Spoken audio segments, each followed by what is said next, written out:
અંજાર વિધાનસભા વિસ્તારના પ્રવાસે જઈ રહ્યા છીએ અને અંજારનો પ્રવાસ શરૂ કરીએ એટલે જે પ્રશ્ન લોકોના મનમાં સતત ખટકે એ સૌથી પહેલો પ્રશ્ન આવે છે ઓવરબ્રિજ.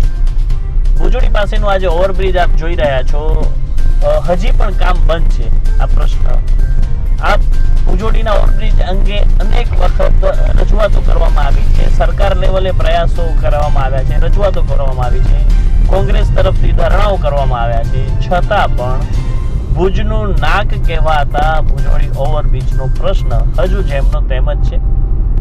પ્રશ્ન ઉકેલાતો નથી, સતત ટ્રાફિક જામ રહે છે કલાકો સુધી અને લોકોને પારાવાર સમસ્યા વેઠવી પડે છે. અત્યારે ઉલ્લેખનીય છે કે જ્યારે અન્ય નાના નાના શહેરો આપણે જ્યારે ટ્રાવેલ કરતા હોઈએ, જોતા હોઈએ તો ત્યાં નાના મોટા અનેક બ્રિજો બની ગયા છે થોડા સમયમાં, પણ કોણ જાણે શું કારણ છે. સરકારના પ્રતિનિધિઓની રજૂઆત બાદ માર્ગ મકાન વિભાગના મંત્રી શ્રી નીતિનભાઈ પટેલને પણ રજૂઆત કરવામાં આવ્યા બાદ પણ ભુજોડી ઓવરબ્રિજ નું કામ હજુ શરૂ થઈ શક્યું નથી. પૂર્ણ ક્યારે થશે તે તો ભગવાન રામ જ જાણે. પણ આ પ્રશ્નનો મુદ્દો કોંગ્રેસ પણ ચૂંટણીમાં ઉઠાવી રહી છે. અત્યારે આપણે અંજાર મત વિસ્તારના પ્રવાસે જઈ રહ્યા છીએ અને અંજાર વિસ્તારમાં સૌ પ્રથમ ગામ આવશે રતનાલ. રતનાલ એટલે જે હાલના કચ્છના ગુજરાત સરકારમાં રાજ્ય કક્ષાના મંત્રી છે શ્રી વાસણભાઈ આહિરનું ગામ. વાસણભાઈ છેલ્લા 3 ટર્મથી અહીંથી ચૂંટાતા જ આવ્યા છે અને બહુમતીથી ચૂંટાતા આવ્યા છે. આહિર સમાજમાં સમગ્ર ગુજરાતમાં તેઓ સારું પ્રભુત્વ ધરાવે છે. એટલું જ નહીં પણ ટ્રાન્સપોર્ટ ઉદ્યોગમાં પણ તેમનું સારું પ્રભુત્વ છે, જેમના કારણે તેઓ માટે અંજાર સીટ સેફ બની છે. લોકસભાની ચૂંટણીમાં અંજાર મત વિસ્તારમાં કેવો માહોલ છે તે આવો તેમને જ મળીએ. તેઓ રતનાલમાં ચંચળ ન્યૂઝની ટીમની રાહ જોઈ રહ્યા છે. તેમને મળીને જાણીશું કેવી છે ભાજપની તૈયારી અંજાર મતસભા વિસ્તારમાં.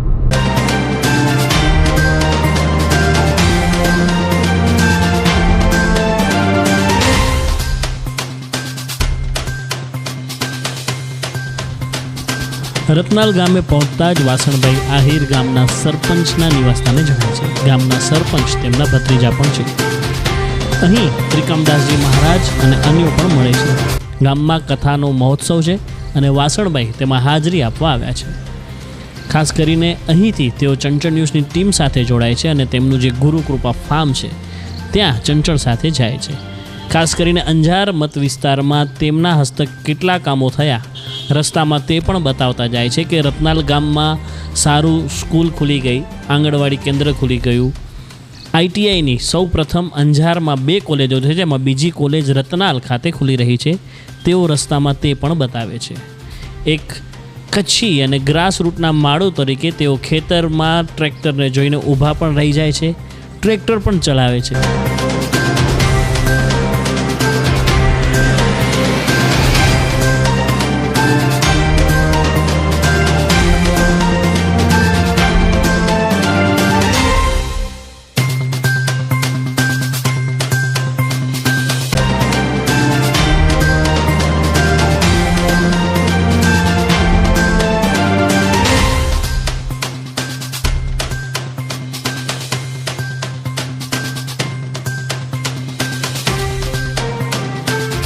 તો ચંચળ ન્યૂઝની ટીમ પહોંચી છે રતનાલ ગામ.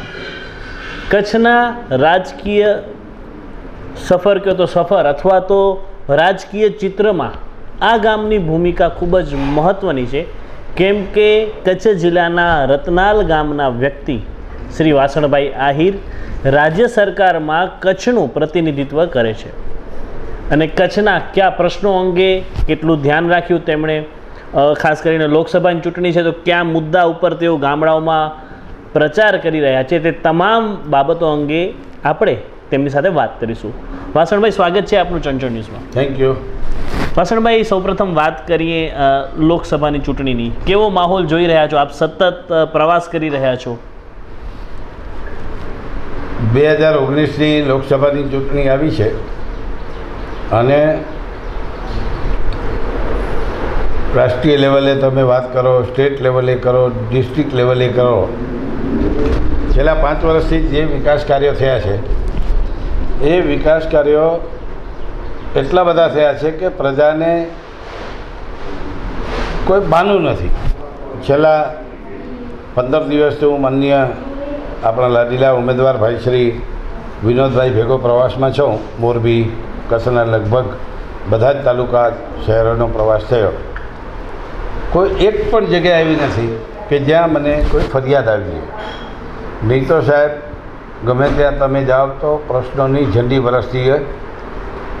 જે તે તાલુકાનો આગેવાન હોય, જિલ્લાનું આગેવાન હોય, ધારાસભ્ય હોય, સંસદ સભ્ય હોય, પણ એનો મતલબ એ છે કે દરેક પ્રતિનિધિ જાગૃત છે ભારતીય જનતા પાર્ટીનું.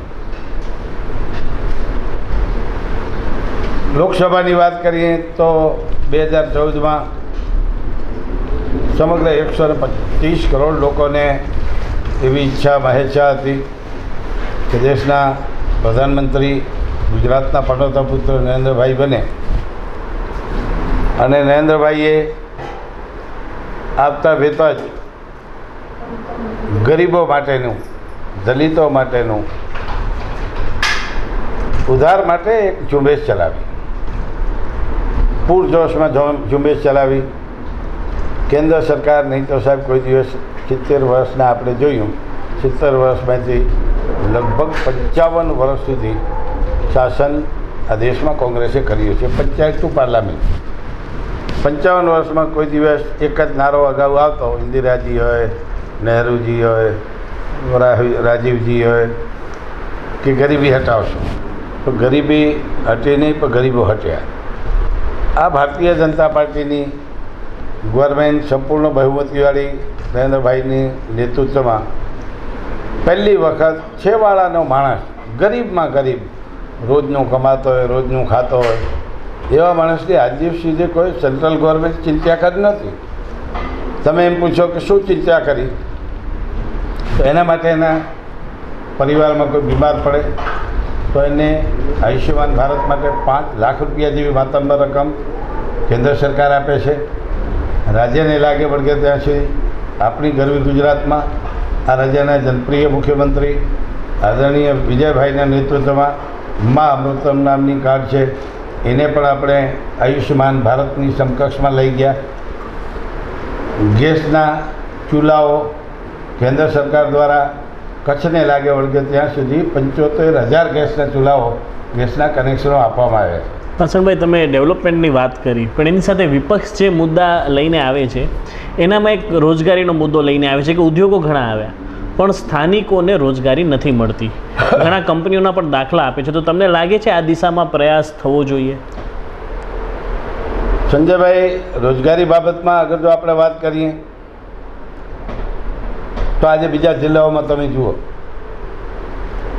અન્ય જિલ્લાઓમાં તમે જોઈ શકો અને કચ્છમાં જોઈ શકો. આજે અત્યારે તમે જોતા હતા, હું ટ્રેક્ટર ફેરતો હતો મારી વાડીમાં. આજે મારે આ વાડીમાં મજૂર અગર જો જોઈએ તો હું બહારના જિલ્લાઓમાંથી મજૂર લાવું, પર ડે એને 300 થી 400 રૂપિયા આપી, સવારે એની યુટિલિટી જીપ લેવા જાય, બપોરે 1 કલાક એને રેસ્ટ કરીએ, બપોરે એને રેસ્ટ પછી એને ચા પાઈએ અને સાંજે 5, 5:30 વાગે એને પાછી ઘરે મૂકવા જઈએ. સાહેબ, આવું કોઈ દિવસ સ્વપ્નમાં વિચાર્યું હતું ગુજરાતમાં કે કચ્છમાં કે આ મજદૂરોની આવી VIP ટ્રીટમેન્ટ હોય? પણ છે. કારણ શું? કે મજૂરો મળતા નથી મળતા. એનું કારણ શું? કે રોજગારી કચ્છમાં વિપુલ તકો છે રોજગારીની. આજે જ્યારે ભૂકંપ આવ્યો ત્યારે આપણા નરેન્દ્રભાઈએ સાહેબ તાલુકે રાજ્યમાં અને કચ્છમાં બધી જ જગ્યાએ ITI સ્થાપવાનો ઐતિહાસિક નિર્ણય કર્યો. What is the reason? Reason એ હતો કે જ્યારે આ બધા ઉદ્યોગો આવ્યા ભૂકંપ પછી, લગભગ 1250 ઉદ્યોગો આવ્યા એ વખતે, આદરણીય અટલજીના નેતૃત્વમાં કેન્દ્ર સરકારે 5 વર્ષ એને ટેક્સ હોલિડે આપ્યો. એના કારણે આ બધા ઉદ્યોગો આવ્યા એટલે મજૂરોની, લેબરની, ટેકનિશિયનોની જરૂરિયાત ઊભી થઈ. આજે હું મારા ગામનો સરપંચ હોઉં, આગેવાન હોઉં, એટલે મારી પાસે કોઈ 2 છોકરા આવે, હું એને ભલામણ કરું, લાગણી હોય કે આને રોજગારી મળે. પછી છોકરાઓ ટેકનિકલ સાઉન્ડ નથી, એની પાસે જ્ઞાન નથી, એની પાસે કૌશલ્ય નથી. હવે અહીંયા વાડીમાં ખેતર ખેડતો જાય તો એ વેલ્સપનમાં શું કરશે? એના માટે રાજ્ય સરકારે સાહેબ, મારા અંજારની વાત કરું, ભુજની વાત કરું, ગાંધીધામની વાત કરું, અદ્યતન ITI બનાવી. ITIની અંદર મારા રતનાલ ગામમાં પણ અંજાર અને રતનાલ 2 જગ્યાએ ITI અત્યારે નિર્માણ પામી રહી છે. કોનું લોકાર્પણ થઈ ગયો 2 વર્ષ પહેલાં આદરણીય શ્રમ અને રોજગાર મંત્રી દિલીપભાઈ ઠાકોર કરી ગયા, અને આનું હવે અમે 4-6 મહિનાની અંદર લોકાર્પણ કરશું. અત્યારે જૂની જગ્યાએ આહિર સમાજવાડીમાં ITI ચાલુ છે. ITI થવાના કારણે બેરોજગાર છોકરાઓ જે SSC કરીને કે ગ્રેજ્યુએશન પછી ક્યાંય નોકરી ન મળતી હોય, એ આવી કંપનીઓમાં જાય છે અને કંપનીઓ એને નોકરી આપે છે. 85% જે સરકારનો નિયમ છે એમાં પણ આવું જ છે. 85% that means only for Gujarat state. હવે ગુજરાત સ્ટેટની અંદર એ 10 વર્ષથી રહેતો હોય ભલે બિહારનો ભાઈ, યુપીનું હોય, પણ 10 વર્ષથી આ ગામમાં, આ તાલુકામાં, આ જિલ્લામાં રહેતો હોય તો એ ગુજરાતી કહેવાય. આખો હિન્દુસ્તાન તો એક જ છે. આજે તમે હું દિલ્હીમાં નથી જતા નોકરી માટે, કામ માટે, આપણા અહીંયાના યુવાનો નથી જતા.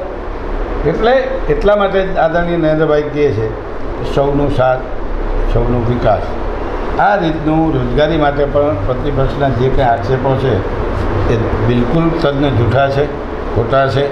અનેક વખત આપણે પુરવાર કરી આપ્યું છે. આજે અમે સાહેબ બેરોજગારોને ભથ્થો આપીએ છીએ રાજ્ય સરકાર.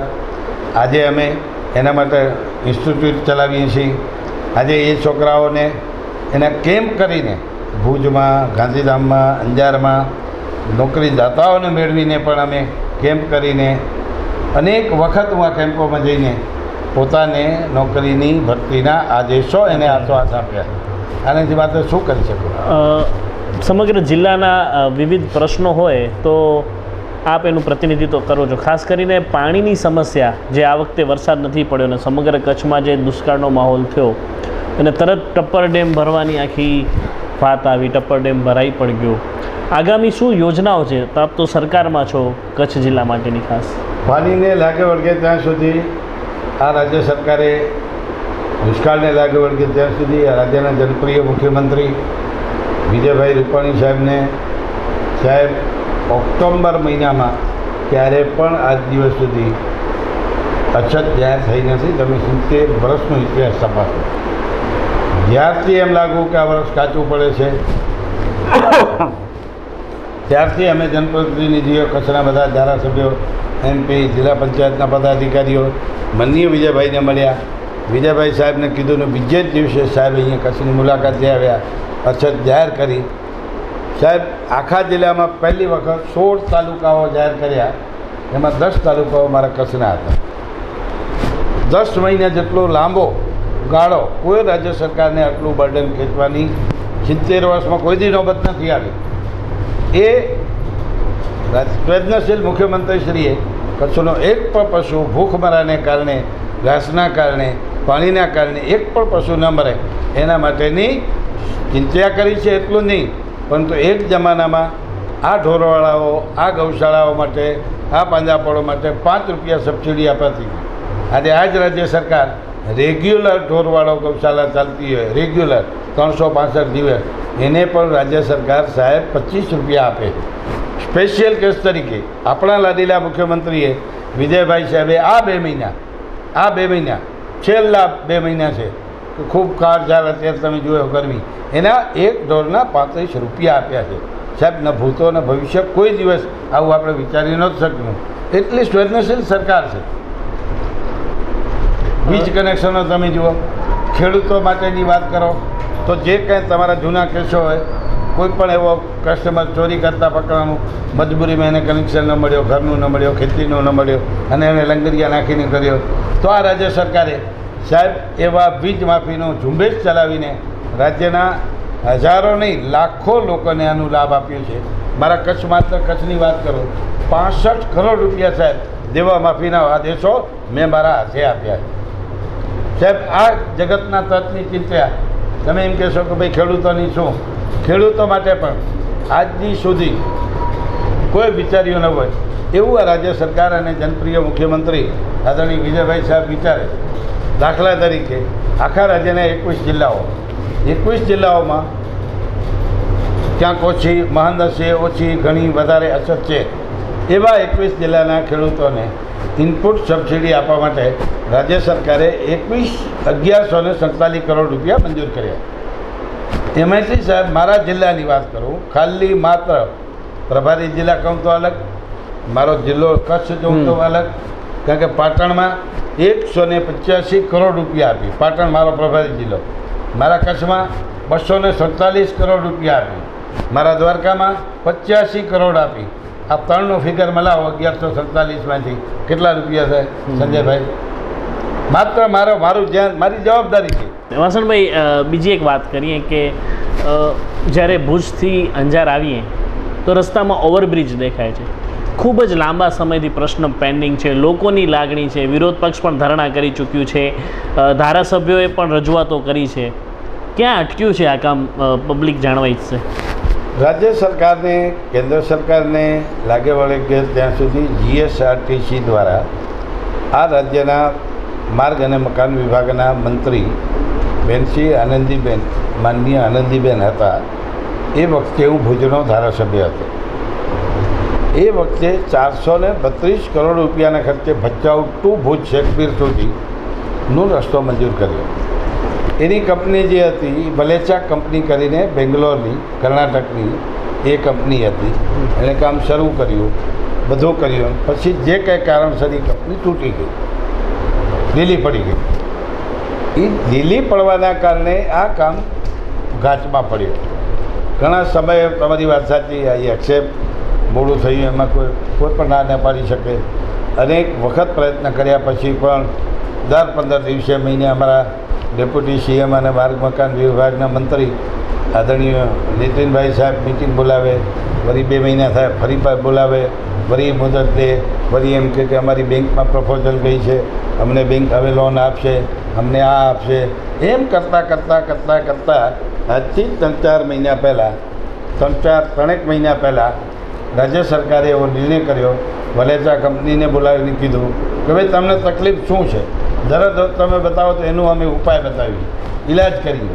એટલે કંપનીએ એવું કીધું કે અત્યારના તબક્કામાં અમારે પૂરજોશમાં આ બંને પુલ, બાકી કામો લગભગ પૂર્ણતાના આરે છે, કદાચ 5-15-25% બાકી હશે રોડના પહોળા કરવા, કલ્વર્ટ વગેરે. પણ આ મેઇન બ્રિજના કામો એ શરૂ કરવા માટે અમારે 75 કરોડ રૂપિયાની જરૂરિયાત છે. સંજયભાઈ જોજો, આ રાજ્ય સરકાર એટલી સંવેદનશીલ છે.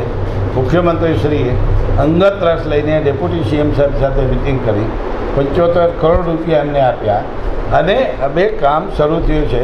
હમણાં જ તમને ખ્યાલ હોય તો આપણા ભુજોડી ફાટકની બાજુમાં હમણાં જે 143 કરોડના ખર્ચે પાઇપલાઇન આપણે નાખી, એ પણ મોટા ભાગનું મત વિસ્તાર મારો અંજાર ક્ષેત્ર આવે, શેખપુર સુધી, અંજાર વરસામેડી ત્યાં સુધી 34 કિલોમીટરમાં આપણે નવી પાઇપલાઇન નાખી. એ પાઇપલાઇન પણ આધુનિક ટેકનોલોજીથી રેલ નીચેથી આપણે, તમે જુઓ તો ખબર પણ ન કરે, ડૉક્ટર ઓપરેશન કરે ને અને ટાંકા વગરનું ઓપરેશન, એવી પાઇપલાઇન ક્રોસ કરીને કામ શરૂ કર્યું છે. અને હું માનું છું કે ખૂબ ઝડપથી આ થાય એના માટે આખી ભારતીય જનતા પાર્ટીની ટીમ હવે સતત સક્રિય છે.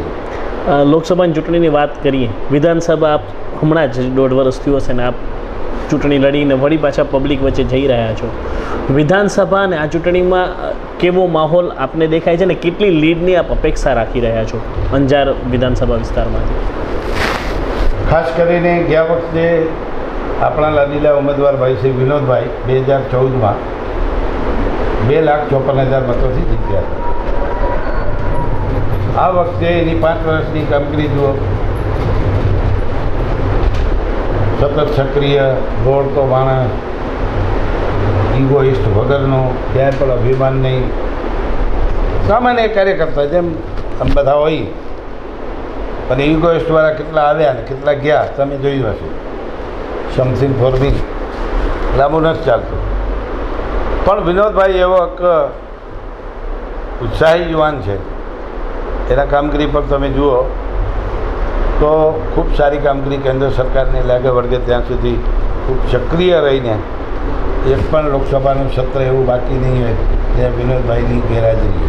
પણ તમે જુઓ તો એમ 4 ધારાસભ્યો છે, 10 તાલુકા પંચાયતો છે, જિલ્લા પંચાયત છે, 6 નગરપાલિકાઓ છે, તમામ ઉપર ભારતીય જનતા પાર્ટીનું શાસન છે. આ વખતે એની કામગીરી, બાકીના ધારાસભ્યો બધા મંત્રીની કામગીરી ધ્યાને લઈને લગભગ 3 લાખની આજુબાજુ આપણે જીતીએ એવો સંપૂર્ણ ભરોસો છે. દર્શક મિત્રો, આ હતા ગુજરાત સરકારના રાજ્યમંત્રી શ્રી વાસણભાઈ આહિર, જેમણે તેમના મત વિસ્તારમાં આગામી સમયમાં થનાર વિકાસ કામોની વાત કરી, ખેડૂતોની વાત કરી, નર્મદાના પાણીની વાત કરી અને લોકસભાની ચૂંટણીમાં વિનોદભાઈ જંગી બહુમતીથી જીતશે તેવો આશાવાદ પણ તેમણે વ્યક્ત કર્યો છે.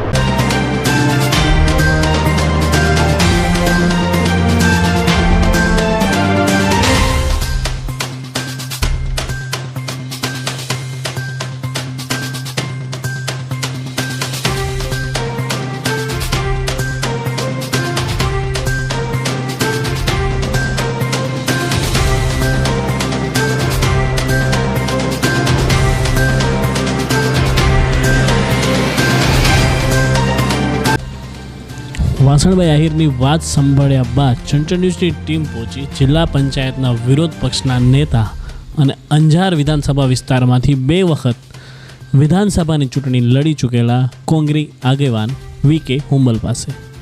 વી.કે. હુંબલ આ વિસ્તારના અનેક પ્રશ્નો રાજ્ય સરકાર અને કેન્દ્ર સરકારમાં અટવાયા હોવાની વાત કરે છે. ખાસ કરીને અંજાર વિસ્તારનો વિકાસ રૂંધાયો હોવાનું તેમણે જણાવ્યું હતું.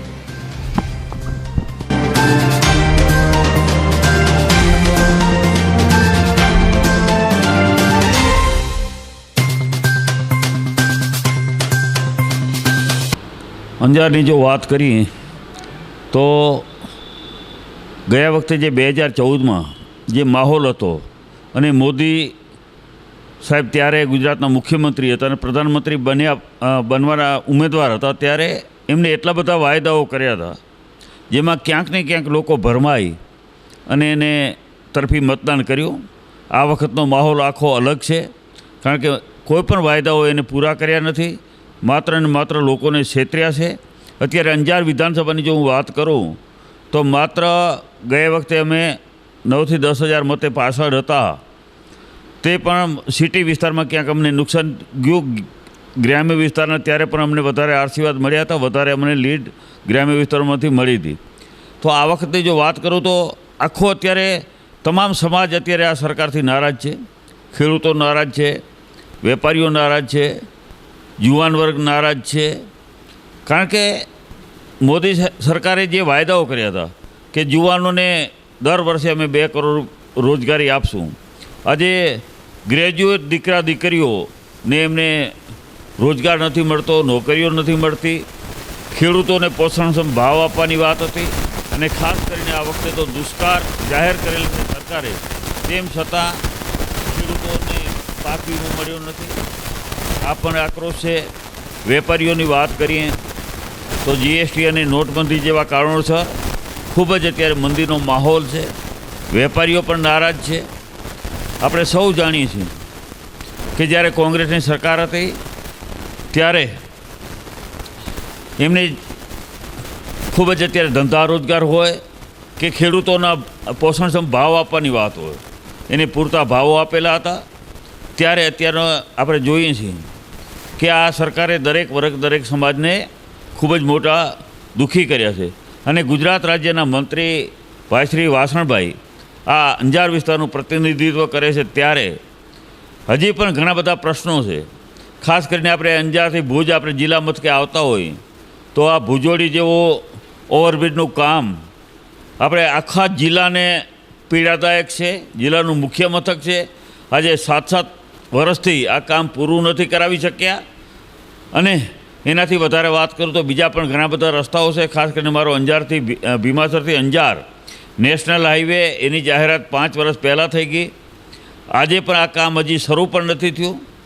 તો આ સરકાર માત્ર એવી વાતો કરે કે વિકાસશીલ સરકાર, ત્યારે આજે ભૂકંપને 18-19 વર્ષ જેટલો સમય પૂરો થવામાં છે.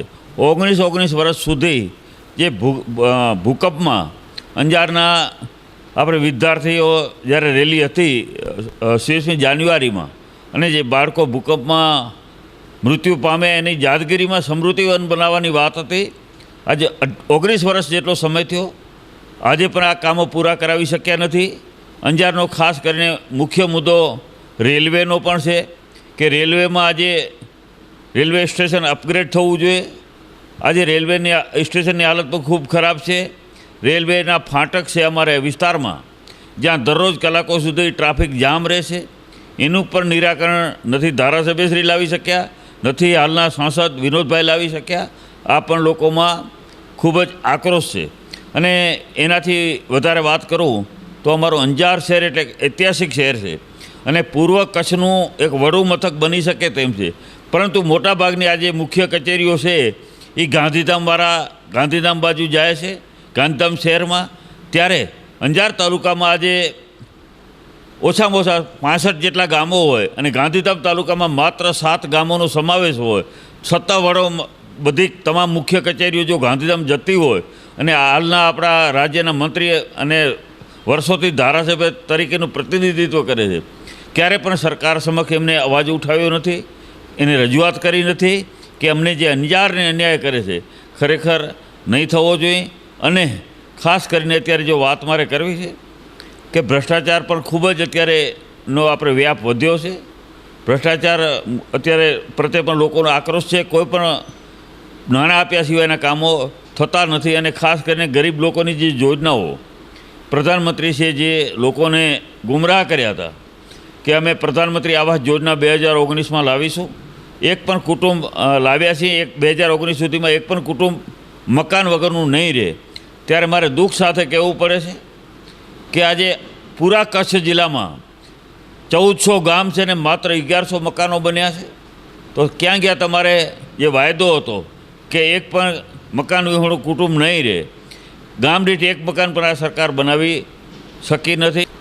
કે રામ મંદિર જ્યારે ચૂંટણીઓ આવે ત્યારે ક્યાં આતંકવાદનો મુદ્દો લઈ આવવાનો, ક્યાં રામ મંદિરનો લઈ આવવાનો, ક્યાંક ધાર્મિક લાગણીઓ દુભાવવાની, ક્યાંક હિન્દુ મુસ્લિમોનો વાત કરવાની, ક્યાં પાકિસ્તાન ભારતની વાત કરવાની. વિકાસનો મુદ્દો અત્યારે ગાયબ થઈ ગયો. કારણ કે વાયદાઓ એટલા બધા કર્યા હતા, એ વાયદાઓ ક્યાંય પૂર્ણ આ સરકારે કર્યા નથી.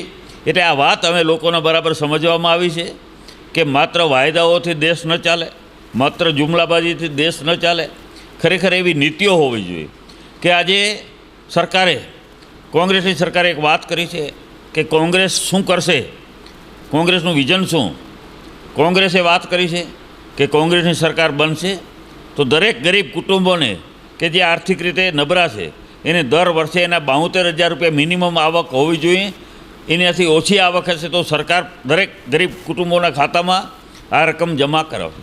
બીજી વાત કરી હતી કે આ સરકારે, મોદી સરકારે જે એમને વાત કરી હતી કે ખેડૂતો જે દેવાના ડુંગરમાં અત્યારે ડૂબેલા છે તો એમને દેવા માફીની વાત હતી. પરંતુ અત્યારે જોઈ રહ્યા છીએ કે યુપીમાં ભાજપની સરકાર બની, ત્યાં એને ખેડૂતોને દેવા માફીની જાહેરાત કરી. તો ગુજરાતમાં આપને શું વાંધો છે? એટલે ગુજરાતના ખેડૂતોમાં ખૂબ આક્રોશ છે કે ભાઈ ખેડૂતો ગુજરાતના પણ દેવાના દબાયેલા છે, એનામાં ગુજરાતમાં પણ ખેડૂતોના દેવા માફ કરવા જોઈએ. ત્યારે કોંગ્રેસે વાયદો કર્યો છે અને કોંગ્રેસો જેટલો વાયદો જે કરે એ હંમેશા પૂર્ણ કરે છે. આપણે સૌએ જોયું કે તાજેતરમાં જ રાજસ્થાન, મધ્યપ્રદેશ અને છત્તીસગઢની ચૂંટણીઓમાં કોંગ્રેસે વાયદો કરેલો હતો કે અમારી સરકાર આવશે તો દેવા માફી કરશું. અને માત્ર સરકાર બન્યા પછી 5 દિવસની અંદર 3 રાજ્યોમાં આપણે દેવા માફ થયા. આપણે સમગ્ર દેશની જનતા અને ખેડૂતો સારી રીતે જાણે છે. આવી જ વાત આપણે પંજાબની સરકારે પણ કરી. કોંગ્રેસની સરકાર પંજાબમાં બની, ત્યાં પણ ખેડૂતોના લેણા માફ થયા. કર્ણાટકમાં પણ ખેડૂતોના લેણા માફ થયા. જ્યારે આ ગુજરાતમાં ભાજપની સરકાર છે ત્યારે ખેડૂતોમાં આક્રોશ એ છે કે તમે ઉદ્યોગપતિઓના લેણા માફ કરી શકો અને તમને જ્યારે ખેડૂતોની વાત આવે તો ખેડૂતોના લેણા શા માટે માફ નહીં? તો રાહુલ ગાંધીજીએ કીધેલું છે કે દેશમાં કોંગ્રેસની સરકાર બનશે તો ખેડૂતોના દેવા માફીની વાત હશે, એના માટે અલગ બજેટ ખેડૂતો માટેનું ખાસ બનાવવામાં આવશે અને આ ખેડૂતોને કઈ રીતે એનું જીવન ધોરણ ઊંચું આવે, એને ખેડૂતોને એમના ખેતીના ઉપજના ભાવ પૂરા મળે, એના માટે કામ કરવાની વાત કોંગ્રેસની સરકારે કરેલી છે.